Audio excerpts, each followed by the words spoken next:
Umiikting ang tensyon sa loob ng silid. Ang bawat isa ay tila nag-aabang ng isang mahalagang pangyayari. Ang bawat galaw ay binabantayan. Nakatuon ang lahat ng mga mata sa baeng nakaupo sa harap ng Senate Blue Ribbon Committee. Ang kanyang presensya ay tila nagdadala ng bigat ng mga paratang nakasampal laban sa kanya. Si Senadora Loren Legarda, pinuno ng komite, ay matamang tinignan ang buong silid. Ang kanyang mga mata ay puno ng determinasyon, handang harapin ang anumang pagsubok na darating.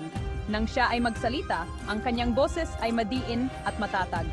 Ang bawat salita ay may bigat, nagpapakita ng kanyang dedikasyon sa paghahanap ng katotohanan. Ginang Alice Guo, iniimbitahan ka namin dito ngayon upang magbigay linaw sa mga alegasyon ng korupsyon laban sa iyo at sa iyong kumpanya. Ang iyong testimonya ay mahalaga upang malaman ang katotohanan.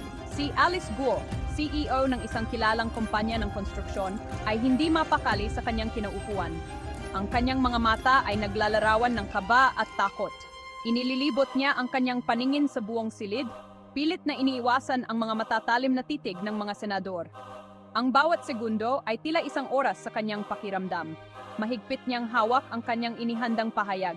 Nagpuputi ang kanyang mga buko sa sobrang kaba. Ang kanyang mga kamay ay nanginginig, nagpapakita ng kanyang labis na pag-aalala. Isang bulungan ang umalingaw-ngaw sa buong silid nang siya ay magsimulang magsalita. Ang bawat isa ay nag-aabang sa kanyang mga sasabihin. Halos pabulong na lamang ang kanyang boses. Ang kanyang mga salita ay puno ng pag-aalinlangan, ngunit pilit niyang nilalabanan ang kanyang takot. Hindi ito isang ordinaryong pagdinig sa Senado. Ang bawat isa ay may kanya-kanyang opinyon at pananaw, ngunit lahat ay nagkakaisa sa paghahanap ng katotohanan. Malaki ang nakataya, mabigat ang mga paratang.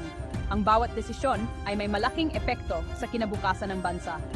Si Senadora Legarda, na kilala sa kanyang walang humpay na paghahanap ng katotohanan at hustisya, ay determinadong ibunyag ang katotohanan sa likod ng sapot ng katiwalian na nagbabantang sumira sa bansa.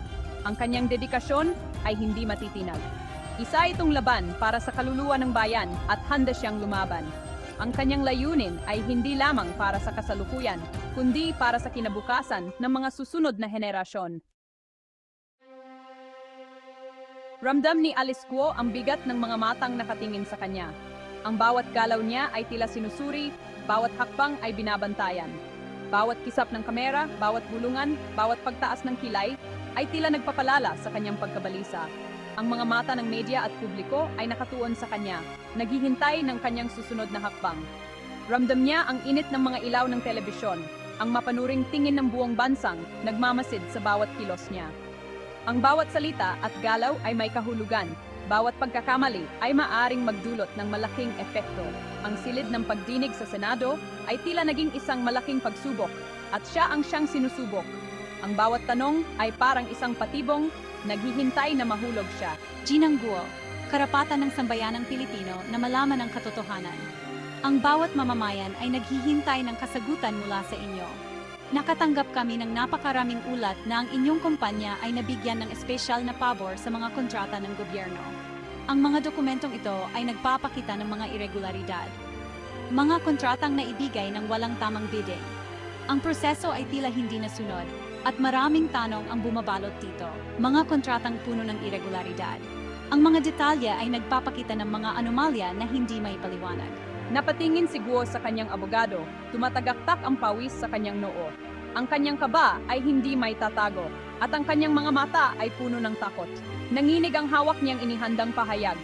Ang bawat salita ay tila nagiging mabigat, at ang kanyang mga kamay ay hindi mapakali.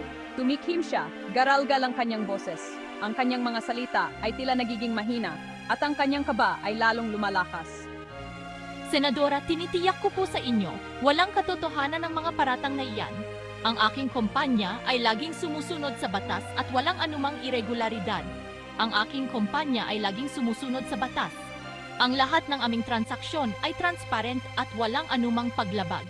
Ang kanyang pagtanggi ay umalingaw-ngaw sa tahimik na silid. Ang bawat isa ay tila nag-aabang ng susunod na mangyayari. Maging ang hangin ay tila nagpapahiwatig ng hindi paniniwala. Ang mga bulungan at mga tingin ay puno ng pagdududa.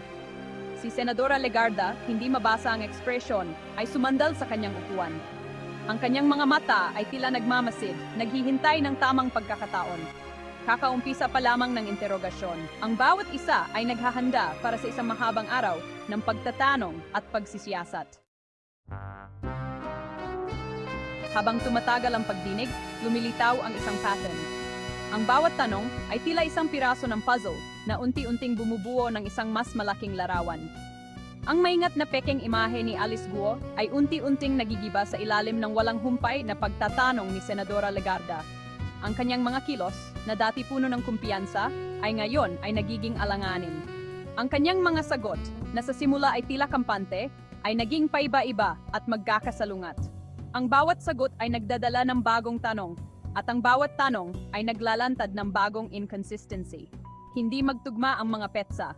Ang mga dokumento ay tila naglalaman ng mga butas at mga pagkakamali na hindi may paliwanag. Kulang sa detalye ang mga paliwanag. Ang bawat pagsubok na magbigay ng linaw ay nagdadala lamang ng higit pang kalituhan. Habang nagsasalita siya, tila lalo lamang siyang napapahamak. Ang kanyang mga mata ay naglalantang takot at kawalan ng katiyakan. Ginang Guo, sinasabi mong hindi mo pa nakikilala si Mayor Kalugay.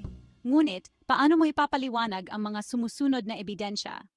Ngunit, makikita sa aming mga record na nagbigay ka ng ilang malalaking donasyon sa kanyang charity ilang buwan bago iginawad ang mga kontrobersyal na kontratang ito. Ang mga donasyong ito ay hindi basta-basta. Nautal si Guo.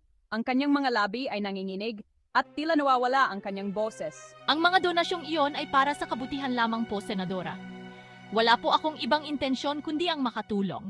Naniniwala ang aking kumpanya sa pagtulong sa komunidad. Ito ay bahagi ng aming corporate social responsibility. Tumaas ang kilay ni Senadora Legarda. Ang kanyang mga mata ay puno ng pagdududa. Kabutihan.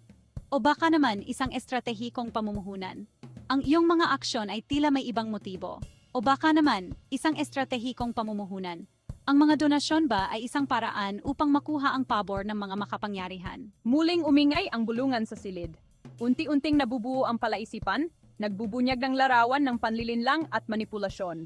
Ang bawat detalye ay nagdadagdag sa bigat ng mga akusasyon.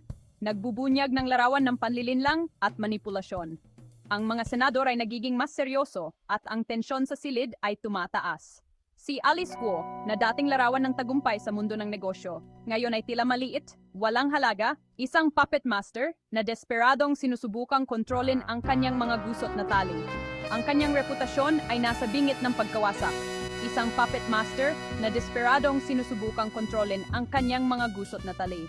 Ang kanyang mga galaw ay tila isang pagtatangka na pigilan ang isang bumabagsak na tore. Ikaapat na bahagi, anino ng pagdududa. Mabigat ang hangin sa silid ng pagdinig sa Senado dahil sa hinala. Ang mga pagtanggi ni Alice Guo na dati ay tila kapapani-paniwala, ngayon ay amoy desperasyon na. Ang mga ebidensyang ipinakita laban sa kanya, mga bakas ng transaksyong pinansyal, mga kahina-hinalang pagpupulong, at mga nakakasirang testimonya mula sa mga dating empleyado ay nagpinta ng larawan ng garapalang korupsyon. Ginang Guo, maari mo bang ipaliwanag kung bakit ang iyong kumpanya, sa kabila ng walang karanasan sa mga proyektong pang-infrastruktura, ay nabigyan ng kontratang bilyon-bilyong piso para sa pagtatayo ng bagong terminal ng paliparan? Namutla si Guo. Binuka niya ang kanyang bibig upang magsalita, ngunit agad din niya itong isinara. Malinaw ang mensahe ng kanyang pananahimik. Ang iba pang mga senador, na ang mga ekspresyon ay pinaghalong galit at pandidiri, ay matamang pinagmamasdan si Guo. Hindi na lamang ito tungkol sa umano'y krimen ng isang babae. Ito ay tungkol sa isang sistemang puno ng katiwalian, isang sistemang nagpapahintulot sa mga individual tulad ni Alice Guo, na umunlad sa kapinsalaan ng sambayanang Pilipino. Ikalimang bahagi ang alkalde. Nakabitin sa ere ang pangalan, hindi binibigkas, ngunit laging naroroon, Mayor Kalugay. Ang umano'y utak sa likod ng katiwalian, ang lalaking di umano'y gumamit ng kanyang posisyon sa kapangyarihan upang pagyamanin ang kanyang sarili at ang kanyang mga kasama. Bagamat wala sa pagdinig, malinaw na nararamdaman ang kanyang presensya. Ginang Guo, nakatanggap kami ng mga testimonya mula sa mga maaasahang tao na nagsasabing si Mayor Kalugay mismo ang nakialam sa proseso ng bidding upang siguruhing mananalo ang inyong kumpanya sa kontrata sa paliparan. Sa wakas ay bumigay na ang tapang ni Guo, nang lambot ang kanyang mga balikat at bumagsak ang kanyang tingin sa sahig. Ako, hindi ko po masasagot yan, Senadora. Pabulong niyang sabi, halos hindi na marinig ang kanyang boses. Ang kanyang pag-amin o ang kawalan nito ay nagsabi ng totoo. Hindi maitatanggi ang koneksyon sa pagitan ni Alice Guo at Mayor Kalugay. Unti-unting unravel ang sapot ng katiwalian, hibla pat hibla, nagbubunyag ng pangit na katotohanan sa ilalim.